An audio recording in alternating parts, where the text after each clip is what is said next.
Welcome to our new blog. তোমরা সবাই কেমন আছো? আই হোপ তোমরা সবাই ভালো আছো। তোমাদের ভালোবাসায় আমিও ভালো আছি। আর আজ আরও একটা নতুন ব্লগ নিয়ে চলে আসলাম। দোল পূর্ণিমার দিন সকালবেলা আমরা সকাল সকাল রেডি হয়ে কৃষ্ণনগর থেকে মায়াপুর ইস্কন মন্দিরের উদ্দেশ্যে রওনা দিয়েছিলাম। আর আজ সেই ভিডিওটাই তোমাদের সামনে তুলে ধরবো। মাঝে বেশ কিছুদিন ব্যস্ত থাকা ভিডিওটা আপলোড করতে একটু দেরি হলো। কৃষ্ণনগর থেকে একটা টোটো ধরে আমরা চলে এসেছিলাম হুল্লোড় ঘাটে। আর তোমরা দেখতেই পেলে সমস্ত যাত্রাপথটাই মিঠি কিন্তু ঘুমিয়ে ঘুমিয়ে এসেছে। বেশ আনন্দ করেছি সবাই। আর এই খেয়াঘাটে এসে দেখলাম এখানে কিন্তু স্টিমার চলে না, চলে শুধুমাত্র নৌকো। আর সেটা শুনে দেখার পরে কিন্তু আমার চক্ষু চড়ক গাছ। ভীষণ ভয়েতে আমার মুখ গলা শুকিয়ে গেছিল। আর এই দিন ছিল প্রচণ্ড রোদের তাপ। যাই হোক, ভয়ে ভয়ে প্রভু শ্রীকৃষ্ণের নাম নিয়ে আমরা সকলে এই নৌকায় চলছিলাম। নৌকায় কিন্তু মারাত্মক ভিড় ছিল, যেহেতু প্রচুর ভক্ত, প্রচুর দর্শনার্থী এই দিন মায়াপুর ইস্কন মন্দিরের উদ্দেশ্যে রওনা দিয়েছিল। নৌকায় কিন্তু বেশ ভয় করছিল আমার, তবু ভয়ে ভয়ে পৌঁছেই গেলাম।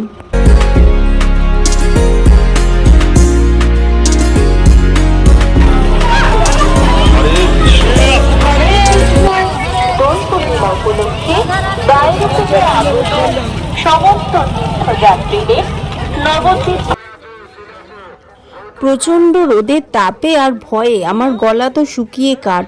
সেই সময় দেখতে পেলাম এই সামনেই দাঁড়িয়ে রয়েছেন একজন লেবু জলওয়ালা দাদা। এই দাদার থেকে সবাই মিলে একটু লেবু জল খেয়ে শরীর মন ঠান্ডা করে নিলাম। তারপরেই একটু এগিয়ে যেতে সামনে দেখলাম একটা দিদা সবাইকে তিলক পরাচ্ছেন।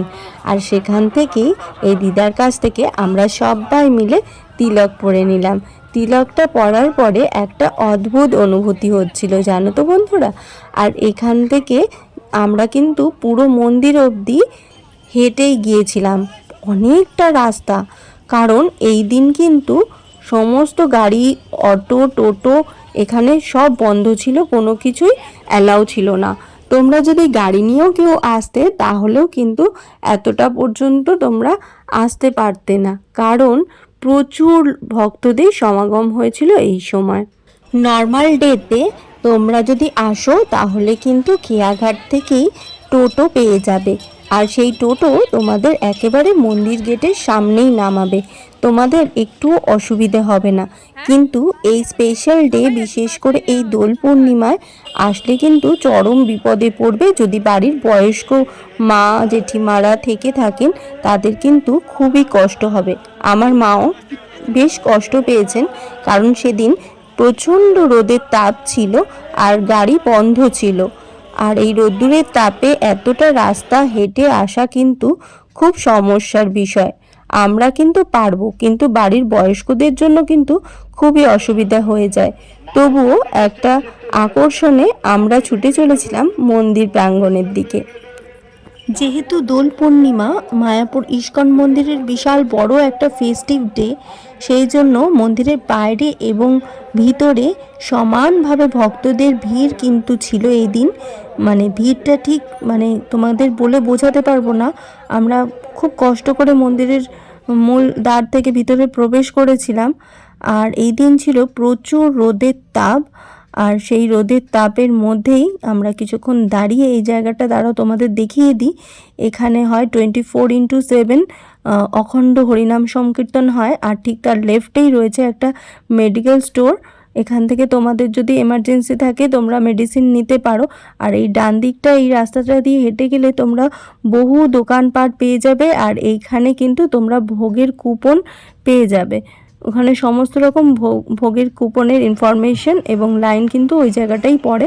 এরপরে আমরা ভেতরের দিকে প্রবেশ করলাম। আর এই গাছটার নিচটা ছিল খুব ঠান্ডা, ওখানটায় কিছুক্ষণ দাঁড়িয়ে আমরা রেস্ট করেছিলাম।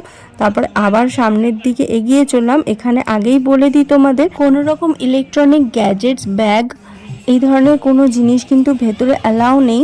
তবু এই দিন যেহেতু স্পেশাল ডে ছিল, প্রচুর ভক্তদের সমাগম, সেই জন্য ব্যাগটা অ্যালাউ করেছে, তবু ওখানে ভিতরে চেকিং হয়েছে।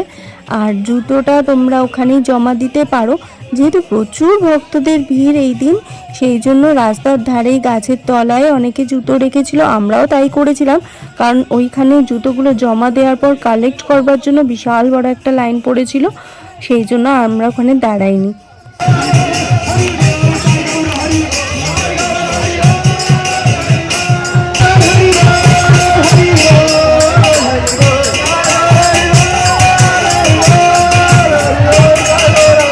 যেহেতু ভিতরে ক্যামেরা অ্যালাউ নেই, সেই জন্য তোমাদের তো ভিতরে নিয়ে যেতে পারলাম না। তবে দর্শন করে খুব খুব ভালো লাগলো, মনে হলো এতটা কষ্ট করে আসাটা আমাদের সার্থক হলো। এই দিন কিন্তু মন্দির প্রাঙ্গণ খুব সুন্দর করে সাজানো হয়েছিল। স্পেশাল ডেগুলোতেই মন্দির খুব সুন্দর করে সাজানো হয়, বিশেষ করে দোল পূর্ণিমার দিন।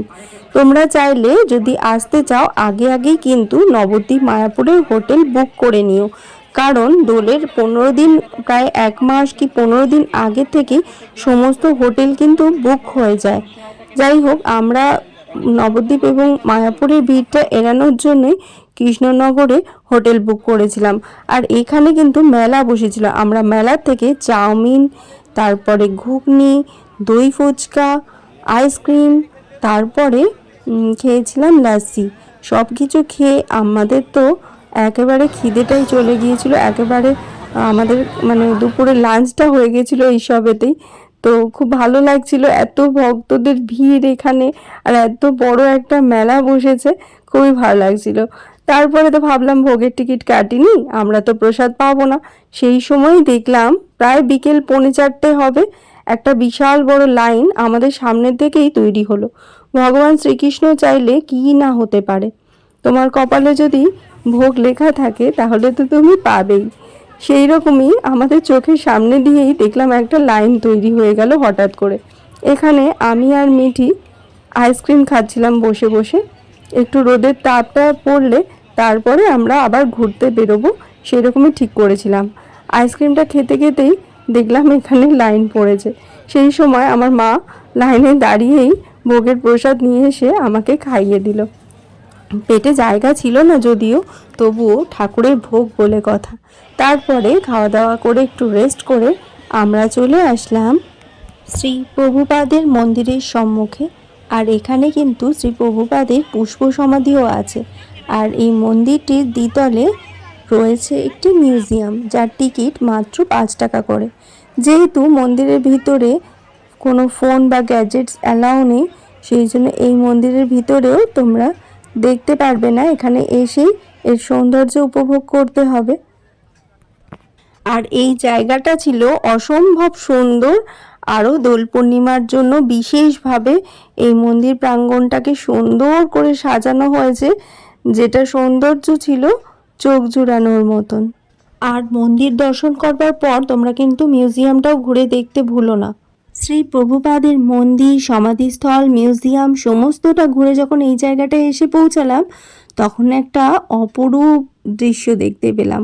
পুরো মন্দিরের ভিতরে সমস্ত গাছগুলো সুন্দর করে লাইট দিয়ে সাজানো, ঠিক যেন কলকাতায় দুর্গাপুজোর সময় এরকম দৃশ্য দেখা যায়। যাই হোক, আমরা এখন এসে পৌঁছেছি মায়াপুর ডোম থিয়েটার হলের সামনে।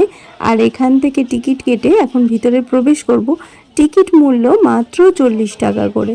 তো চলো এখন ভিতরের দিকে এগিয়ে যাই। যেহেতু এটা স্পেশাল ডে, আর স্পেশাল ডে মানেই প্রচুর মানুষের ভিড়, সেই জন্য টিকিট কেটে আমাদের এই জায়গাটাতেও বেশ কিছুক্ষণ অপেক্ষা করতে হলো। ওখানে শো টাইম আছে 6:30, 6টা, মানে আধা ঘন্টা অন্তর অন্তর একটা করে শো শেষ হয়, আবার শুরু হয়। তো আগের যে শোটা সেটা চলছিল, ওটা শেষ হলে যেহেতু আমরা ঢুকতে পারবো, সেই জন্য আমরা এখানে কিছুক্ষণ দাঁড়ালাম। আর এখানে একটা লাইনও পড়েছিল। আর ভিতরে তো প্রচুর স্পেস আছে, বসার কোনো টেনশন নেই। আর ফুল এসি ছিল এখানে, খুব শান্তি পেয়েছিলাম এখানটা ঢোকার পরে। মানে এতক্ষণ যে গরমে কষ্ট পাচ্ছিলাম, এই জায়গাটা ঢুকে আমরা তো পুরো মনে হচ্ছিল ঘুমিয়েই পড়বো। যাই হোক, এখানে এইচডি স্ক্রিনে পুরো হলটা জুড়ে দেখো প্রচুর মানুষ রয়েছে। আর এই পুরো বড় স্ক্রিনটায় এখন আমাদের ওখানকার যে মুভিটা বা স্টোরিটা আমাদের পুরাণের, সেগুলো দেখানো হবে। ওটা দেখে আমরা বেরিয়েছিলাম, মোটামুটি ভালো লেগেছিল। তারপর ওখান থেকে যখন বেরালাম একেবারে অন্ধকার হয়ে গিয়েছিল আর এনার্জিটাও অনেক কমে আসছিল। সেই জন্য আমরা বললাম যে না, এবার টুকটাক যা যা শপিং আছে, দেখো গোপী ড্রেসগুলো এখানে মন্দিরের বাইরে ভেতরে সমস্ত জায়গায় তোমরা এই গোপী ড্রেসগুলো দেখতে পাবে। এখান থেকে আমরা প্রচুর শপিং করেছিলাম। সেই সমস্ত কমপ্লিট করে, আর জানো তো এই ড্রেসগুলো তোমরা এখানে বাচ্চাদেরগুলো 350 টাকার থেকে 450-র মধ্যে তোমরা ভালো ভালো পেয়ে যাবে। আর বড়দের জন্য যদি কিনতে চাও, মানে আমাদের মতন সাইজের, তাহলে ওই 550 থেকে 850-র মধ্যে খুব ভালো লং ঘেরওয়ালা পেয়ে যাবে। আর প্রত্যেকটা দোকানেই তোমরা এখানে এই গোপী ড্রেসগুলো দেখতে পারবে। আর এগুলো যত দেখছিলাম আমার তো ততই ভালো লাগছিল। আমার শাশুড়ি মা আর সঞ্জীব কিন্তু বারবার বলছিল এখান থেকে মেয়েটিরা তোমার জন্য একটা করে গোপী ড্রেস নিয়েই নাও। আমি বললাম না, প্রচুর শপিং করে ফেলেছি, ব্যাগে জায়গা খুব সীমিত, আর অনেক রাতও হয়ে গেছিলো, প্রায় রাত 9টা। এখন আমাদের ঘাট পেরিয়ে যেতে হবে কৃষ্ণনগরে, সেই জন্য একটু টেনশনেই ছিলাম। আগেই বললাম আমি প্রচণ্ড ভয় পাই। যাই হোক, ভিডিওটা অনেক বড় হয়ে যাচ্ছে, এখানেই শেষ করছি, আবার পরের ভিডিওতে দেখা হবে। এখনকার মতন বাই বাই, গুড নাইট।